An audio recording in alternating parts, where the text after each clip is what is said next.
नवीन नवीन सारखं वाटायचं की मराठी चित्रपटसृष्टीमध्ये काहीतरी भव्य दिव्य करावं,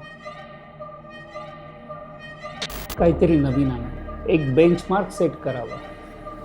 पण प्रतीक्षा होती योग्य टीमची आणि योग्य स्क्रिप्टची.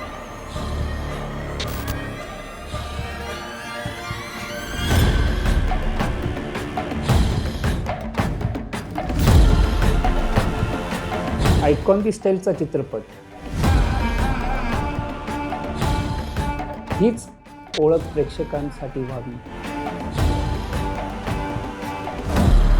सगळ्यांची मेहनत आणि जिद्द माझ्याबरोबर या प्रयोगामागे होती.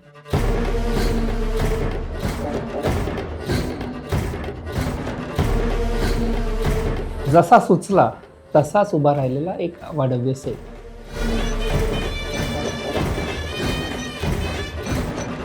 आपला चित्रपट समजून रात्रंदिवस मेहनत करणारे टेक्निशियन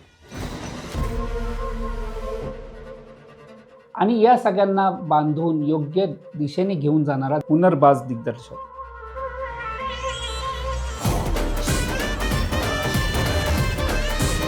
माझा चित्रपट मी नव्हे तर माझ्याच नावाप्रमाणे रसिक प्रेक्षक डोक्यावर घेतील हे नक्कीच. आम्ही गव्हाडकुंड इथपर्यंत आणला, आता इथून पुढे उचलून धरणारे तुम्हीच मायबाप प्रेक्षक.